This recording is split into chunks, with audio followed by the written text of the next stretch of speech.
Christina is a mama, and she was having a really rough morning. So I just dropped my son off at preschool, and another little boy comes up to me and says, "Where's Josiah's other mom?" I'm like, "He only has one mom." And this little boy says, "No, he has two. He has you, and then he has the pretty mom, the one that picks him up from school every day." Oh! Oh, can I ask a question? Yeah, sure. Is it a carpool in the afternoon? No, it's Christina in the morning and the afternoon. Same mama. She just has no makeup on in the morning and probably in her sweats, and her hair's in a bun. And this little boy interpreted it as being two different mamas. I feel that so much. Oh, man.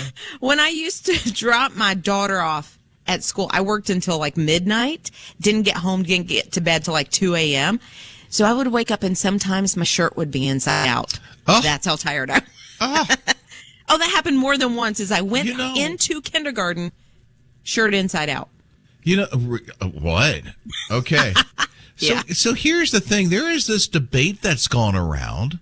In the debate, and maybe you want to let us know what you think on the My HISRadio app this morning. Just open up the app and tap on the open mic.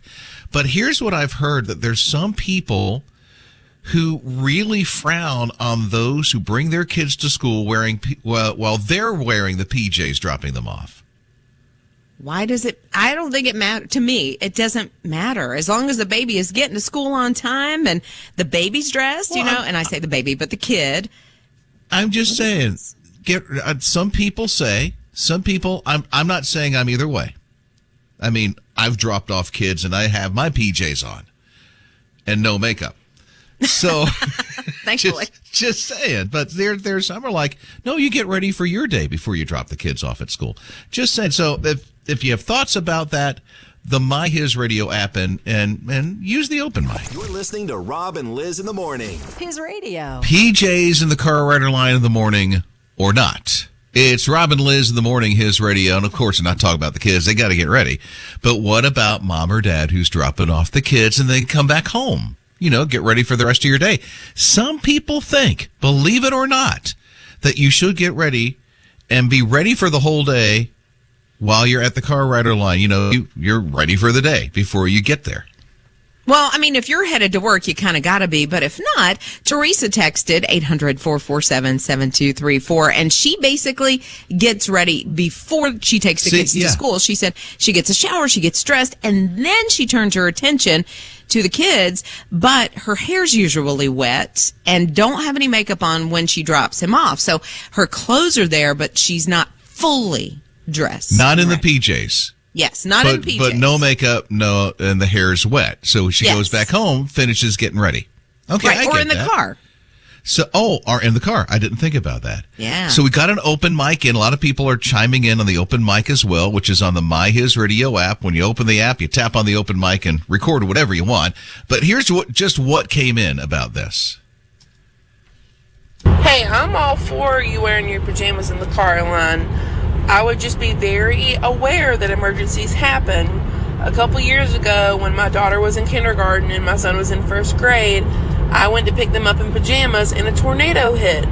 So we were sheltered in place in the school and I was in my pajamas. So just use that as a cautionary tale to move forward wisely. Mm-hmm. Yeah. You're listening to Rob and Liz in the morning. His radio. I'm not saying this. I don't shoot the messenger. I'm not the bad guy here. I'm just replying or relaying to you what I heard. Here's what I heard. Scott's with me on this. He's heard this too. We have heard this. Never, ever, ever, ever drop off your kids in the car rider line in the morning while you're wearing your PJs. I'm just relaying what I heard. That's all. Whatever. Yes, Scott would agree, right? Yeah, I'm saying be careful because you just never know. Yeah, true. So here's an open mic that came in on the My HISRadio app. You got to do what works for you. If you can get ready and take your kids to school, great. If you can't, because you don't have time or it's going to drive you crazy, then drop them off in pajamas and then go back and get ready. It all depends on what you have to do next and what you're capable of doing. Yeah, okay, I get that. Yeah, absolutely. And Kelly texted and said, look, not all parents work 8 to 5. Some parents have to wake up in the middle of their slumber just to get their kids to school. Okay, Angie used to live this life because she went to drop her kids off at school one day, had on the pajamas, and in the car line ran out of gas. Uh-oh. So That's she what was I'm talking about. stuck there in her pajamas until somebody came and picked her up. So she said, you probably need to go ahead and be ready. Yeah. So here's one more open mic. Wait till you hear this one. I get up in the morning at times and I look rough, okay? And I have crust in my eyes. I have, cause sometimes it'd be late getting out between 6 o'clock or 6:45. With less than 10 minutes, the kids are ready. I'm out the door. Sometimes my shoes are on. Sometimes they're off. Where it go? I'm taking my kids to school. Rob and Lizz. His morning crew. Okay, the whole thing about wearing PJs while you're dropping off the kids in the car rider line. Some are like, yeah, what's wrong with that? Others are like, hey, wait a minute. But, okay. Scott, the email you got at your school one time, not the one you're currently at, but another school. Yeah, let me be clear. This is not the current school my kids go to, but this was years ago at another one. I got an email asking parents and politely encouraging parents to not wear PJs in the car drop-off line because they wanted to encourage the students to look their best, and they didn't feel like that was something that should be done. I'm sure very well. Sure, everybody complied to that. Oh, Sure. Complied or complained? Because I feel like I would have had something to say about that. Like, why don't we not worry about aesthetics and let's worry about their hearts? But I'll just sit back. And just get them there on time. Get to school on time, and focus Homework on, done. like you said, Liz, their hearts and what they're there to learn, not necessarily what the parents are wearing to drop them off. Absolutely. So I'm curious, how'd that go? How was it received, that email? I never saw that email again. I don't think it was received well at all, but there was never like a "we're sorry" response. So I think the matter was just dropped. Delete. Yeah, you think. Okay, so here's one last open mic. It came in through the My HISRadio app. You tap on the open mic. Let us know anything you want. So this came in on the topic of PJs or not in the car rider line in the morning. My mom wears her pajamas to school, and after that she gets home and she puts on her real clothes. But her pajamas that she wears in the car, she tries to wear them to make them look like real clothes, but I know that they're not. I know they're not. Mama just got called out. Rob and Lizz. His morning crew. So those little newborn diapers, even the one diapers, are not going to work for Chance and Brittany. They welcomed their little baby into the world back a couple of weeks ago. They named him Sonny, and Sonny weighs 14 pounds, 8 ounces. Okay, that sounds super big. Super big, about double of what the average is, according to the CDC. So they say an average baby weighs between like 7 pounds, 2 ounces, 7 pounds, 6 ounces, right? Sonny is double. When Sonny was born by C-section. That was going to be a question of mine. Seriously. That had to have been a C-section. That was the question on everyone's heart, I feel like. Every mom. So Sonny was born already wearing 3 to 6 month size clothes. Sonny was also almost 22 inches long. This baby, he walked out and asked for a steak, let me tell you. Rob and Lizz. His morning crew. I don't know if you know an update on this, but I'm just kind of curious because I'm just getting back in town. It's Rob and Lizz in the morning, His Radio. You've probably seen that along the interstate, it was 385 Lawrence County in South Carolina, where they found a wedding dress when the workers were cleaning up. I mean, literally in the box, a wedding dress from, what was it, the Ultimate Bridal Chest? Okay. And so, I mean, it was found like last week sometime near Exit 19. I don't know if they found the owner of the wedding dress yet. So I haven't heard any update about it at all, but you're right. So it was on 385, kind of in that gray court area. And here's my thought process. Doesn't necessarily have to be anybody local. Like, thousands and thousands of people use 385 every single day. So they could literally be from anywhere in the country. Well, the Ultimate Bridal Chest, is that a local thing to that area? I don't know. I honestly have never heard of the Ultimate Bridal Chest, but that doesn't mean anything. Of course, I don't know all the bridal boutiques that are around. Well, you've been married for a while. You don't have to think that. And then your daughter's already married. And, of course, your boys will be wearing tuxes when they get married one day. Yeah. Okay. And don't give Mama a heart attack over here. so hopefully, whoever that is, if by the way, if you're thinking, I lost my wedding dress, well, they did find it along the road on 385. So, claim it.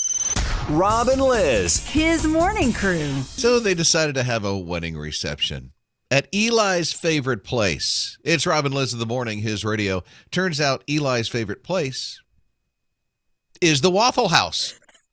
So they had their wedding reception at the Waffle House. It was a surprise to him because he always teased before they got engaged that his favorite place to go is the Waffle House. So they went there all the time to eat breakfast. Yeah, so Eli loves Waffle House, always there. Then he gets deployed. He goes to the military, gets deployed to Japan. The first meal when he came back home, he went straight to the Waffle House. And so his fiance, Mary Kate, once they got engaged, her little brain was just working, and she thought, you know what? He needs to get what he wants on his wedding day as well. It's always about the bride. Let's make it at least a little bit about him. And so she set up a big surprise, having the reception at Waffle House. You really thought it was a joke. Yeah. It's like, no, we're not going to the Waffle House. Ha, ha, ha. And then they pull in, and the whole wedding reception is at the Waffle House. I love that she took care of him on his wedding day. Yeah. And I wondered if he got his scattered, smothered, and covered when it came to the hash brown. Rob and Lizz. His morning crew. Here's this one elementary school. You may have seen this in your social, where a moose was just investigating all the cars in this one car rider line at an elementary school. Yeah, nowhere around here because we don't have moose around here. No, we don't safe. have moose around here. I was like, where in the world was this? Maybe a squirrel, maybe a dove. Yeah. A dog. Pigeon, a dog. A bear. It depends on where. But a moose, yeah. Literally investigated all the cars, finally went to the front of the line and left. Thankfully, moose, I love them. They're gorgeous. They're majestic. But they can be very dangerous. They get very aggressive from time to time. Mm-hmm. Yeah. So, people stayed in their cars till the moose left. Well, he was going to find Bullwinkle, I suppose. Rob and Lizz. His morning crew. Classic. Every Christmas, it seems like a lot of people are either streaming or putting in the Blu-ray Elf. Will Ferrell, Elf. That thing is it 20 years old now? Is that it? 20 years old. Like, I saw this and I'm like, it's 20? It's been around so they're doing, I saw something on, I don't know, one of the TV channels. They're doing 24 hours of Elf. Which is cool. Really? Yeah. On Friday? Because Friday's like when it debuted 20 years ago, right? Yes. But it's also going to be in theaters. No. Yeah. So starting Friday, and I think through December, and you have to check your local theater to see if they're playing it at all and then how many shows. But yeah, you're going to be able to watch Elf in theaters starting this weekend. Here's what I envision. I don't know if this is going to happen. I'm just guessing here. But I have a feeling that when people go to see it in the theaters, they're going to dress like Elf. Oh, I would think, or at least one of the characters, whether you're dressing like Elf or Mr. Norwal or something like that, just one of the characters in the movie. I don't know. I could see Scott going to the movie on Friday dressed as Elf. Maybe they could put A Christmas Story in the movie theaters again. I might wear that pink bunny suit, Ralphie. Don't bay off on me here. You're changing the topic. We're at saying you go Maybe. Yes, maybe. in the Elf outfit. perhaps. Well, I know what we have to do. We have to stick to the elves' 4 main food groups. So when we go to the theater, we have to have candy, candy canes, candy corns, and syrup.